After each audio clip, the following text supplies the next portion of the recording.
PD Perjuangan tuh partai yang pernah di oposisi, Ya. pernah berkuasa, pernah ditindas waktu masih nama PDI. Jadi kita pernah hidup dalam berbagai macam alam. Kita ini partai amfibi sebenarnya. PD Perjuangan tuh pernah di atas, pernah ditindas juga. Saya yakin PD Perjuangan bukan partai dengan satu skenario, tapi ada banyak skenario. Ya, ada banyak skenario di PD. Skenario kader dengan kader, capres-cawapres. Skenario kader partai dengan partai lain. Skenario kader partai dengan non partai. Oke. Ya. Bahkan PDI Perjuangan adalah satu partai, dan itu karena saya ngutip pernyataan Bu Mega, partainya bahkan siap kalah. Partainya bahkan siap kalah. Kalau misalnya aspek-aspek kepemimpinan, kuantitatif dan kualitatifnya tidak sesuai dengan apa yang menjadi arahan kita. Karena bukan sekali Bu Mega menolak, contohnya waktu pilkada di berbagai, ada provinsi yang strategis di mana surveinya bagus, tapi pada akhirnya kita nggak mendukung.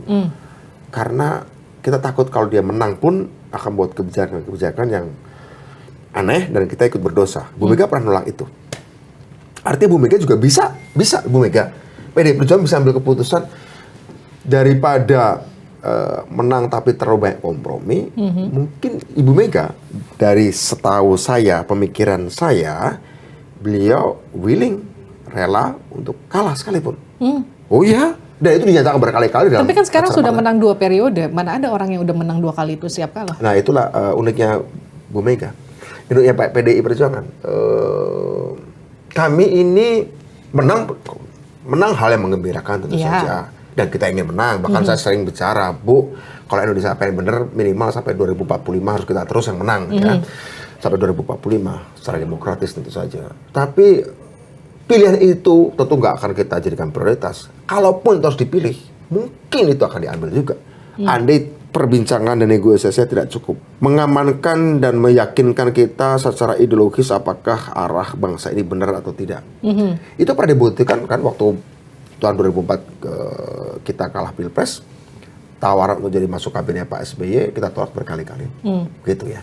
Artinya PDI Perjuangan tidak dalam posisi akan mengiyakan semua hal hanya untuk bisa menang.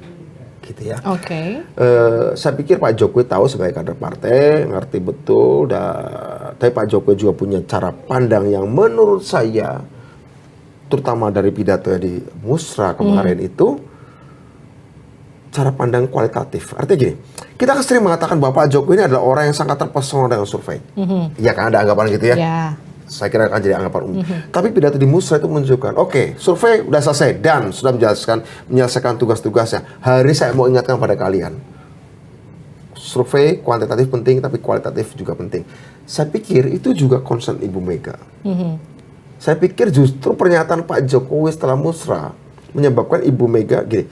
Ibu Mega adalah seorang politisi yang selalu melihat aspek kualitatif. Bahkan dia sering kan mengatakan kan, jangan lihat capres hanya berdasarkan survei. Lewat Pak Hasto yang dikatakan demikian, mewakili Ibu Mega. Pun Bu Mega. Tapi kemudian 21 April kan Bu Mega mencalonkan Mas Ganjar. Artinya ada aspek kuantitatif, aspek survei. Betul. Ini kok nggak dianggap nggak Bu Mega banget? Sama kayak Pak Jokowi kan juga dulu bintang survei kan? Bintang survei. Bu Mega kompromi nih. Yang biasanya kualitatif mau menggunakan aspek-aspek kuantitatif dalam survei. Pak Jokowi yang biasanya kuantitatif dalam pidato Musra kemarin menjelaskan hal yang sifatnya kualitatif tentang kualitas kepemimpinan. Nah, artinya apa? Sebenarnya sudah ada di titik temu. Ketika saya dengan seseorang ngeyel di sini, kamu ngeyel di situ, oke, aku mau ke situ, kamu ke sini, kan lah justru ada titik temu. Iya, tapi kan sosoknya ada 2, nggak cuma satu. Sosoknya itu ada 2, nggak cuma satu. Itu yang kemudian itu bagusnya demokrasi kan? Iya. Itu bukan masalah dong.